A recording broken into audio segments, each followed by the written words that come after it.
করুন, আমরা সবাই বলি আমিন। 4 নম্বরে, এই পৃথিবীর ভালো মানুষ কারা? যারা সব সময় মানুষের কল্যাণ কামনা করে। সব সময় মানুষের কি কামনা করে? আমার না হোক, আমার বাড়ির আরেকটা ছেলের অবস্থা যদি ভালো হয়, তার অবস্থা ধরেন আপনারা 2 ভাই, এই 2 ভাইয়ের মাঝে 2 জনে যদি অভাবী হন, কে কাকে সাহায্য সহযোগিতা করবে? কে কার বিপদে এগিয়ে আসবে? কিন্তু আপনার চেয়ে যদি আপনার ভাইয়ের অবস্থা যদি একটু ভালো হয়, ভাই আপনাকে সাহায্য সহযোগিতা করে নাই, অসুবিধা নাই, অন্তত আপনার ভাইটা আপনার কাছে সাহায্যের জন্য তো আর আসতে হবে না, ঠিক কিনা কথা বলেন? তো আপনার ভাইটা যদি সমস্যার মধ্যে থাকে, তো আপনি যে টাকা রুজি করেন সে টাকা থেকে আপনি একই মায়ের পেটের ভাই, আপনি ভালো খাবেন, আপনার ভাই না খেয়ে থাকবে, যত কিছুই হোক না কেন আপনার পক্ষে আমার পক্ষে কি সম্ভব? সম্ভব না। তাহলে কারো ভালো দেখে আমাদের যেন খারাপ যেন না লাগে। আমরা যদি ইমানদার হয়ে থাকি, ভালো মানুষ যদি হয়ে থাকি, রাসূল সাল্লাল্লাহু আলাইহি ওয়াসাল্লাম বলেছেন, আলা উখবিরুকুম বিখিয়ারিকুম মিন শাররিকুম, তোমাদের মধ্যে সবচেয়ে ভালো মানুষ হল আল্লাহ রাব্বুল আলামিনের সেই বান্দা। প্রথমে বলেছেন এই পৃথিবীর মধ্যে সবচেয়ে, আলা উখবিরুকুম বিখাইরিকুম, রাসূল সাল্লাল্লাহু আলাইহি ওয়াসাল্লাম বলেন মানুষদের মধ্যে সবচেয়ে ভালো মানুষ হলো আল্লাহর সেই বান্দা যে সব সময় মানুষের ভালো চায়। মানুষের কি চায়? মানুষের বিপদ আপদে ঝাঁপিয়ে পড়ে, মানুষের বিপদ আপদে মানুষকে সাহায্য সহযোগিতা করে। রাসূল সাল্লাল্লাহু আলাইহি ওয়াসাল্লাম বলেন, হতে পারে সে টাকা দিয়ে সহযোগিতা করে না, কিন্তু রাত 12টা বাজে কেউ যদি বিপদে পড়ে তাকে নিয়ে হাসপাতালে লক্ষ্মীপুর চলে যায়। এইরকম কিছু লোকই নাই? নিজের লাভ এবং লসের চিন্তা করে না। বাসুবাজার এলাকায় কোনো একটা মানুষ যদি বিপদে পড়ে দৌড় দিয়ে চলে যায়, আছে না নাই? কথা বলেন। অন্তত পাশে থেকে সান্ত্বনা দে, টাকা দিয়ে সহযোগিতা করতে পারে না, এতে কোনো অসুবিধা নাই, কিন্তু পাশে থেকে কথার মাধ্যমে সাহায্য সহযোগিতা করে এমন কিছু মানুষও কি নাই? তো রাসূল সাল্লাল্লাহু আলাইহি ওয়াসাল্লাম বলেন, আল্লাহ এবং রাসূলের কাছে আল্লাহর ওই বান্দার দাম, আল্লাহ রাব্বুল আলামিনের ওই বান্দার সম্মান অনেক বেশি। বলেন সুবহানাল্লাহ। তাহলে আমার ভাই, আমরা মানুষের কল্যাণ কামনা করব না অকল্যাণ কামনা করব? বায়াতু রাসূলুল্লাহি সাল্লাল্লাহু আলাইহি ওয়াসাল্লাম, রাসূল সাল্লাল্লাহু আলাইহি ওয়াসাল্লামের সাহাবায়ে কেরাম বলেন, আমরা রাসূলের হাতে হাত রেখে শপথ করেছি। ভালোভাবে শুনুন, সাহাবায়ে কেরাম বলে আমরা রাসূলের হাতে হাত রেখে কি করেছি? আলা ইকামিস সালাহ, যতদিন বেঁচে থাকবো সালাত কায়েম করব, ওয়া ইতাইজ যাকাত, যাকাত আদায় করব, ওয়া নুসহি লিকুল্লি মুসলিম, অন্তত কোনো মুসলমানের উপকার করতে না পারে কারো ক্ষতি আমি করব না, আমাদের দ্বারা কোনো মানুষের ক্ষতি হবে না, সে হিন্দু হোক, বৌদ্ধ হোক, খ্রিস্টান হোক, মুসলমান হোক, আমাদের দ্বারা কোনো মুসলমানের ক্ষতি হবে না, কোনো মানুষের ক্ষতি হবে না। ওয়ান নুসহি লিকুল্লি মুসলিম, সব মানুষের কল্যাণ কামনা করব। এই 3টি কথার উপর আমরা সাহাবায়ে কেরাম রাসূলের হাতে হাত রেখে কি করেছি? শপথ করেছি। তাহলে সাহাবায়ে কেরাম রাসূলের হাতে হাত রেখে যে শপথ করেছেন, সে শপথ কি আমরা করা দরকার নয়? তাহলে আজকে থেকে ইনশাআল্লাহ আমরা কি ইনশাআল্লাহ ওয়াদা করতে পারি, অন্তত মানুষের উপকার যদি করতে না পারি, অন্তত কোনো মানুষের ক্ষতি হয় এমন কোনো কাজ করব না? রাজি আছেন? আল্লাহ সুবহানাহু ওয়া তাআলা আমাকে সহ আমাদের সবাইকে মানুষের কল্যাণে আল্লাহ কাজ করার তৌফিক দান করুন, আমরা সবাই বলি আমিন। আমার প্রিয় দিনী ভাইয়েরা, এই পৃথিবীর 5 নম্বরে এই পৃথিবীর ভালো মানুষ কারা? রাসূল সাল্লাল্লাহু আলাইহি ওয়াসাল্লাম বলেন যে তার পরিবারের সদস্যদের কাছে ভালো। আপনি খতিব সাহেবের সাথে খুব সুন্দর আচরণ করেন। আমি প্রায় ওয়াজে বলি, গতকাল রাত্রেও আমার রায়পুর একটা আলোচনা ছিল, সেখানেও আমি বলেছি, আমাদের দেশে অনেক মানুষ আছে হুজুরকে 5,000 টাকা দিয়ে জুব্বা সেলাই করে দেয়, কিন্তু মাকে 1 বিড়া পান খাওয়ানোর তৌফিক তার নাই। আমাদেরকে হাজার হাজার টাকা হাদিয়া দেয় মানুষ, এক একটা মাহফিলে 10-15 আইটেমের তরকারি করে মানুষ, কিন্তু বাবা মাকে এক টুকরা মাছ দিয়ে ভাত খাওয়ায় না, আছে না নাই? বছরে এক কেজি গরুর গোস্ত কিনে দেওয়ার তৌফিক আল্লাহর ওই বান্দার হয় না। ভালো একটা বড় মাছ কিনে পিতামাতাকে খাওয়ানোর মতো সে মন মানসিকতা নাই। কিন্তু মাহফিলে আমাদের হুজুরদেরকে আপনি 10 আইটেমের তরকারি দিয়ে খাওয়ান। রাসূল সাল্লাল্লাহু আলাইহি ওয়াসাল্লাম বলেন, আমি হুজুরদেরকে খাওয়ানোর জন্য নিষেধ করি না। পীর সাহেবদেরকে আপনি খাওয়াবেন, এতে কোনো অসুবিধা নাই। আপনি আপনার এলাকার মানুষদেরকে খাওয়াবেন, অসুবিধা নাই। আপনি আপনার বন্ধু বান্ধবকে খাওয়াবেন, এতে কোনো অসুবিধা নাই। হুজুরকে খাওয়ানোর আগে, আপনার পীর সাহেবকে খাওয়ানোর আগে, আওলাদে রাসূলকে খাওয়ানোর আগে কাকে খাওয়ানো উচিত? কিন্তু আমরা আলেমদের ব্যাপারে আমরা খুব দুর্বল, খতিবের ব্যাপারে আমরা খুব দুর্বল। আপনারা 1 সপ্তাহ আগে আমার খাওয়ার জন্য চিন্তা করেন, 2 সপ্তাহ আগে আমাদের খাওয়ার জন্য চিন্তা করেন, কিন্তু আপনার পিতার খাওয়া আপনার ঘরে আগামীকাল, সে চিন্তাটা আমি করি না। তাহলে আমার প্রিয় দিনী ভাইয়েরা, আমি বারবার বলি, আমাকে খাওয়াইলে আমার লাভ নাকি লস? আপনি আমাকে হাদিয়ে দিলেন, আমার লাভ। আপনি আমাকে ভালো খাওয়ালেন, আমার লাভ। তাহলে আমি ওটার বিরোধিতা করি কেন? ভাই, আলেম যারা হবে তারা শুধু নিজের স্বার্থটা তারা দেখবে না, তারা জাতির কল্যাণের চিন্তা করতে হবে, জাতির প্রতি তাদের দিলের মধ্যে মোহাব্বত থাকতে হবে। আমাকে আপনি 5 আইটেমের তরকারি দিয়ে খাওয়ালেন, আল্লাহ এবং রাসূল এত বেশি খুশি হবে না? আপনার মাকে যদি 1 টুকরা মাছ দিয়ে, ভালো 1 টুকরা মাছ দিয়ে খাওয়াতে পারেন, আল্লাহ খুশি কম হবে না বেশি হবে? আমার খাওয়ার জন্য আপনাকে গরুর গোশত কিনতে হবে কেন? ভালো দেশি মুরগি রান্না করতে হবে কেন? আপনি যদি আপনার পিতা মাতাকে যদি গত 1 বছর 1 কেজি গরুর গোশত কিনে খাওয়াতে যদি না পারেন, একটা দেশি মুরগি যদি আপনি খাওয়াতে না পারেন, আমি আজকে জুমার মসজিদে মেহরাবে বসে আমি বলছি, আপনার মতো আমার মুসল্লি আমাকে গরুর গোশত খাওয়ানোর কোনো প্রয়োজন নাই। আপনি আমাকে গরুর গোশত খাওয়ালে কি হবে ভাই? গরুর গোশত 2-3 টুকরা খাই, সর্বোচ্চ 4-5 টুকরা খাই। কিন্তু আমাদের গ্রামের অনেক মুসল্লি এমন আছে, অনেক মুরব্বীরা গরুর গোশত পেলে 250 গ্রাম, আধা কেজি খেতে পারে, এমন কি নাই? তাহলে আমি খেতে পারি না কেন? আমরা যে কোনো জায়গায় গেলে, মাহফিলে গেলে মানুষ আমাদেরকে গরুর গোশত খাওয়ায়। আপনাদের এলাকায় আসলে আপনারা চেষ্টা করেন খাওয়ানো, সব জায়গায় আমাদেরকে মানুষ খাওয়ায়, সেজন্য এখন এত বেশি আর। কিন্তু আপনার বৃদ্ধ বাবা, আপনার বৃদ্ধ মা, সে কোরবানের সময় গরুর গোশত খেয়েছে, এখনো আপনি সন্তান বেঁচে আছেন, 1 কেজি গরুর গোশত খাওয়াতে পারেন নাই, ভালো 1 টুকরা মাছ আপনি খাওয়াতে পারেন নাই, আপনি হুজুরের জন্য অস্থির। আজকে আমি আপনাদেরকে বলছি, এমন হতভাগা সন্তান যদি আপনি হয়ে থাকেন, আর আপনি যে আমাকে দাওয়াত দিয়ে গরুর গোশত খাওয়ানোর কোনো প্রয়োজন নাই, আপনি আমাকে মুরগি খাওয়ানোর কোনো প্রয়োজন নাই, আপনি আপনার পিতা মাতাকে খাওয়ান। পিতা মাতাকে খাওয়ানোর পর যদি তাওফিকে হয়, আমি হুজুরকে খাওয়ান, ইমাম সাহেবকে খাওয়ান। আল্লাহ রাব্বুল আলামিন আমল করার তৌফিক দান করুন, আমরা সবাই বলি আমিন। তাহলে রাসূল সাল্লাল্লাহু আলাইহি ওয়াসাল্লাম 5 নম্বরে বলেছেন, এই পৃথিবীর ভালো মানুষ কারা? যারা পরিবারের মানুষদের কাছে ভালো। আমরা তো মনে করি মসজিদে টাকা দিলে শুধু সওয়াব, গরিব অসহায় মানুষকে সাহায্য সহযোগিতা করলে সওয়াব। রাসূল বলেন, তুমি যদি তোমার স্ত্রীর জন্য, তোমার পিতা মাতার জন্য, তোমার সন্তানের জন্য 1 টাকা খরচ করো, সেটাও আল্লাহর দরবারে, তোমার নিয়ত যদি ভালো থাকে, সেটাও আল্লাহর দরবারে সদকা হিসাবে কবুল হয়ে যাবে। বলুন সুবহানাল্লাহ। তা আপনি আমাকে 1000 টাকা নোট দেন, কিন্তু মার হাতে 100 টাকা দিতে পারেন না। আপনি আমাকে জুব্বা সেলাই করে দেন, আমার পায়ে যে জুতা দাম হচ্ছে 1600 টাকা, তা আপনি আমারও 1600 টাকা দিয়ে জুতা কিনে দিচ্ছেন। অনেক সময় দেখা যায় এমনও লোক আছে, মায়েরে 200 টাকা দিয়ে 1 জোড়া স্যান্ডেল কিনে দেয় না, আছে না নাই? তা আমারও 1600 টাকা দিয়ে জুতা কিনে দিলে আল্লাহ বেশি খুশি, না মারে 200 টাকা দিয়ে স্যান্ডেল কিনে দিলে আল্লাহ খুশি? তা আমরা যে জায়গায় যেভাবে যে কাজ করা দরকার, সেই জায়গায় আমরা নাই।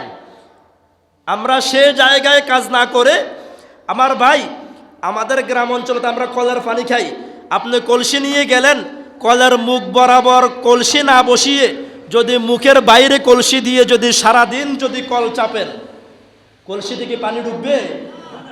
তো আপনি হুজুরদেরকে হাদিয়া দেন, আমাদেরকে আপনি হাদিয়া দেন, কিন্তু আমাদেরকে হাদিয়া দেওয়ার আগে, আমাদেরকে ভালো খাওয়ানোর আগে কাকে হাদিয়া দেওয়া দরকার? কাকে ভালো খাওয়ানো দরকার? পরিবারের সদস্যদেরকে আগে ভালো খাওয়ান, তারপর হুজুরের চিন্তা করেন। আল্লাহ রাব্বুল আলামিনের হাবিব বলেন, ভালো মানুষ হতে হলে হুজুরের খাওয়ার জন্য এক সপ্তাহ আগে চিন্তা করবা, তুমি ভালো মানুষ নয়। পরিবারের মানুষদেরকে ভালো খাওয়ানোর চিন্তা এক সপ্তাহ আগে করো, তুমি আল্লাহর কাছে ভালো মানুষ হয়ে যাবে। বলেন সুবহানাল্লাহ। 6 নম্বরে, এই পৃথিবীর ভালো মানুষ কারা? যাদের লম্বা হায়াত দিয়েছে আল্লাহ, যাদেরকে এ লম্বা হায়াত পেয়ে যারা আল্লাহর ইবাদত বন্দেগী করে। খয়রুন নাসি ইনদাল্লাহি সুবহানাহু ওয়া তাআলা মান তালা উমরুহু ওয়া হাসুনা আমালুহু।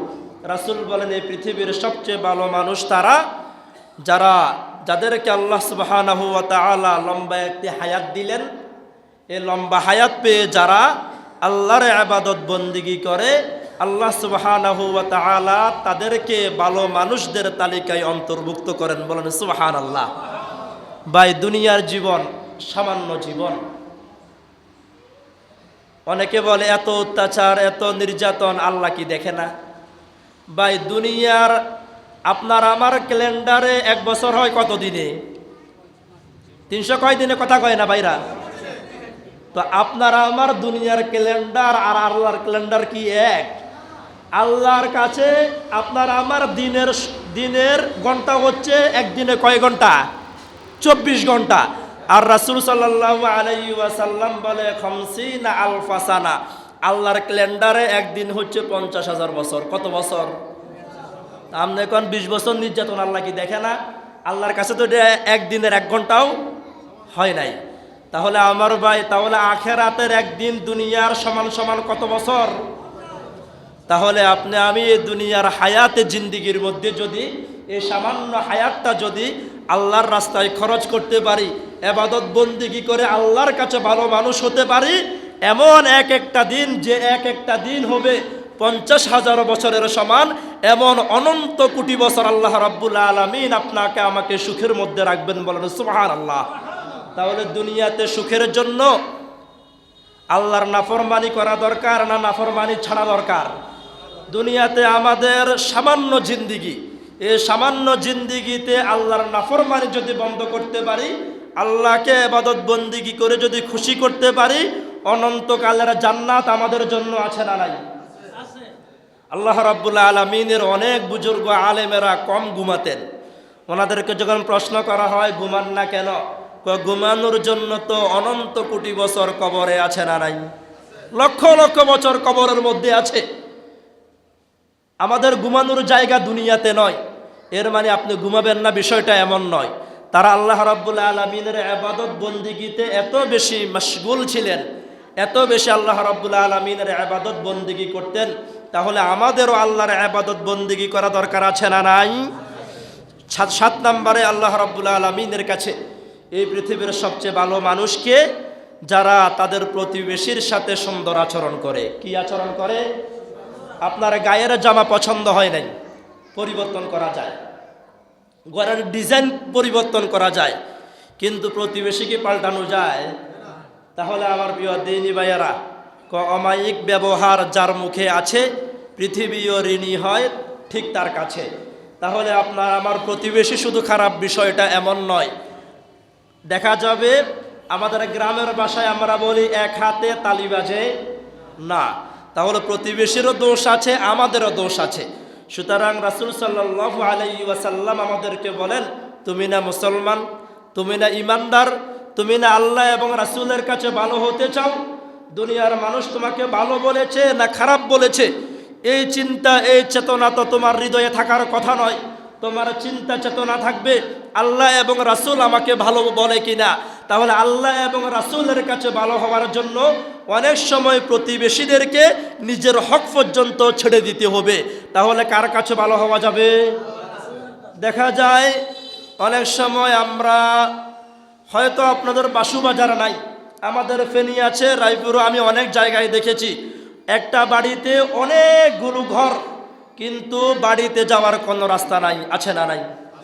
আমরা যদি অল্প একটু রাস্তা যদি ছেড়ে দেই, এক হাত করে দুই ফ্যামিলির দুইজনে যদি দুই হাত জায়গা যদি আমরা ছেড়ে দেই, ওই আরেক পাশে 30টা ফ্যামিলি বসবাস করে, তারা সুন্দরভাবে যাতায়াত করতে পারে, এ ব্যবস্থা হয়ে যায়।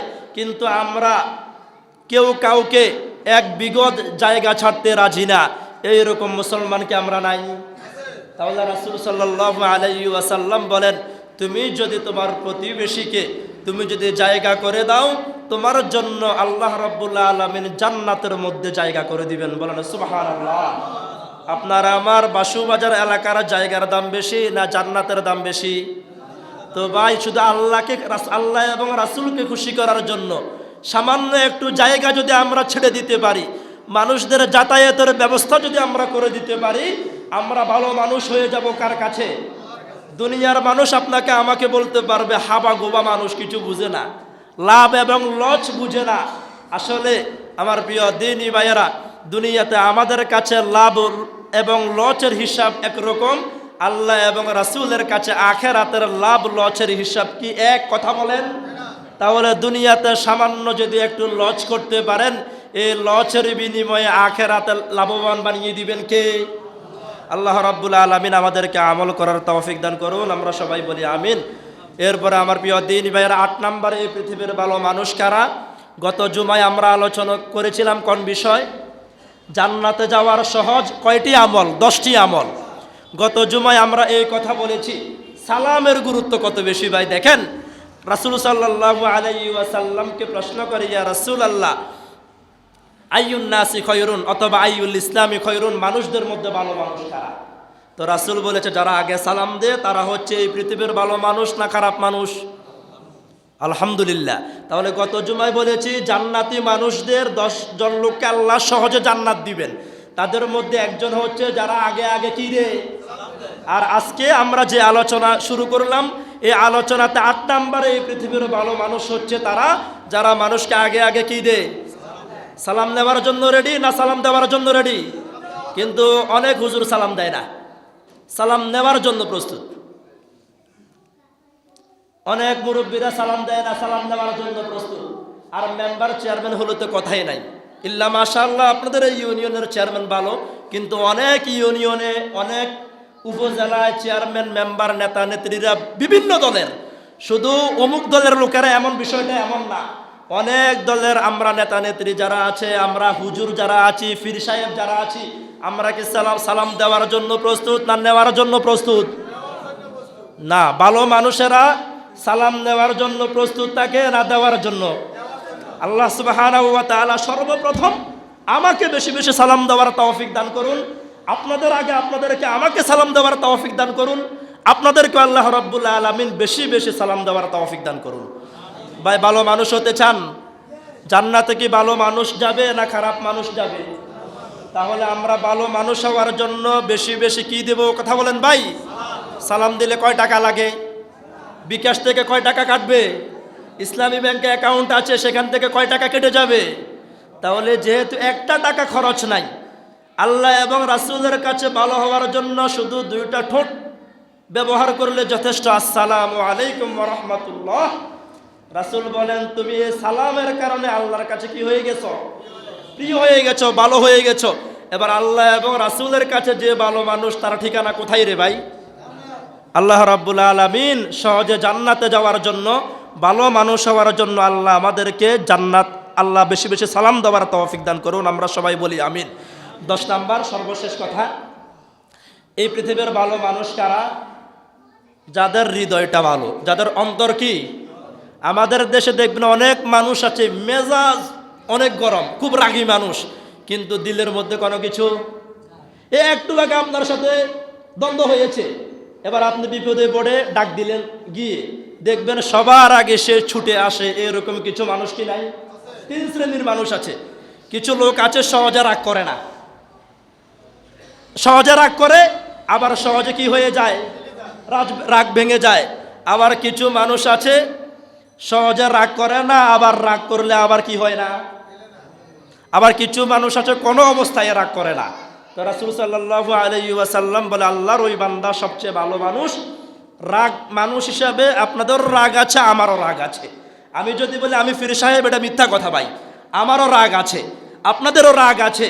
সুতরাং এই রাগের মধ্যে ভালো মানুষ কারা? রাগের মধ্যে ভালো মানুষ হচ্ছে তারা যারা রাগ করার পর, রাগ করে একজনকে একটা কথা আপনি বলে ফেললেন, পরবর্তীতে আবার ক্ষমা চান। ক্ষমা চাইলে আল্লাহ রাব্বুল আলামিনের কোনো বান্দার সম্মান কমে না, সম্মান বাড়িয়ে দেন কে? তাহলে আমরা কি আল্লাহর কাছে ভালো হতে চাই? আল্লাহ এবং রাসূলের কাছে ভালো হওয়ার জন্য শর্ত হচ্ছে, একটা সমাজে বসবাস করবেন, পরিবারে বসবাস করবেন, মনোমালিন্য হবে, এটাই স্বাভাবিক। বাবা ছেলের মাঝে মাঝে মাঝে মনোমালিন্য হবে, এটাই স্বাভাবিক। স্বামী স্ত্রীর মাঝে মনোমালিন্য হবে, এটাই স্বাভাবিক। সমাজের মানুষের মাঝে মনোমালিন্য হবে, এটাই স্বাভাবিক। কিন্তু রাগ কোনো অবস্থায় ধরে রাখা যাবে? এ রাগ যদি আমরা পরক্ষণে এই রাগ যদি আমরা বর্জন করতে পারি, রাসূল ঘোষণা দিচ্ছেন সে হচ্ছে আল্লাহ এবং রাসূলের কাছে ভালো মানুষ। বলেন সুবহানাল্লাহ। তাহলে আজ আমরা ভালো মানুষদের 10 শ্রেণীর ভালো মানুষের পরিচয় পেলাম। 1 নাম্বার, যারা কোরআনের আলোচনা করে, প্রথমে বলছে যারা কোরআনের আলোচনা শুনে। আমি প্রথমে বলেছিলাম আমার চেয়ে আপনাদের গুরুত্ব বেশি, কারণ আমি আগে আগে আসি, এটা আমার কি দায়িত্ব। আপনারা চাইলে আমি যখন নামাজে দাঁড়াই তখনও আসতে পারেন। তাহলে আপনারা আগে আগে এসেছেন। রাসূল বলেছেন যারা কোরআনের আলোচনা শোনার জন্য আসে আর যারা করে তারা পৃথিবীর ভালো মানুষ না খারাপ মানুষ? দ্বিতীয় নাম্বারে ভালো মানুষ যার চরিত্র সুন্দর, সে ভালো মানুষ। 3 নাম্বারে যে ঋণ করে সুন্দরভাবে ঋণ পরিশোধ করে, সে এই পৃথিবীর ভালো মানুষ। 4 নাম্বারে যারা সব সময় মানুষের কল্যাণ কামনা করে, তারা এই পৃথিবীর সবচেয়ে ভালো মানুষ। 5 নাম্বারে যে পরিবারের সদস্যদের সাথে সুন্দর আচরণ করে, তারা হচ্ছে এই পৃথিবীর ভালো মানুষ। 6 নাম্বারে যে হায়াতে জিন্দিগিতে আল্লাহর নাফরমানি করে না, আল্লাহর ইবাদত বন্দিগি করে, 6 নাম্বার এই পৃথিবীর সবচেয়ে ভালো মানুষ সে। 7 নাম্বারে ভালো মানুষ হচ্ছে যে প্রতিবেশীর সাথে সুন্দর আচরণ করে। 8 নাম্বারে ভালো মানুষ হচ্ছে আল্লাহ রাব্বুল আলামিনের যে বান্দারা মানুষদেরকে সালাম দেয়। 9 নাম্বারে ভালো মানুষ হচ্ছে আল্লাহ রাব্বুল আলামিনের যে বান্দা বান্দীদের হৃদয়টা পরিচ্ছন্ন, অন্তরটা পরিষ্কার, আল্লাহ রাব্বুল আলামিন তাদেরকে ভালোবাসে। 10 নম্বরে আল্লাহ রাব্বুল আলামিনের যে বান্দা বান্দীরা রাগ, কোনো কারণে রাগ এসে গেলে আবার রাগ নিয়ন্ত্রণ করে একজন মুসলমান ভাই আরেকজনের সাথে মিলে যায়, তারা আল্লাহ রাব্বুল আলামিনের কাছে ভালো মানুষ। বলেন সুবহানাল্লাহ। এই 10টি কাজের আলোকে যেই কোনো একটির মাধ্যমে আমাদেরকে আল্লাহ এবং রাসূলের কাছে আল্লাহ ভালো হওয়ার তৌফিক দান করুন। যারা সুন্নত পড়েন নাই 4 রাকাত সুন্নত পড়ে নেন।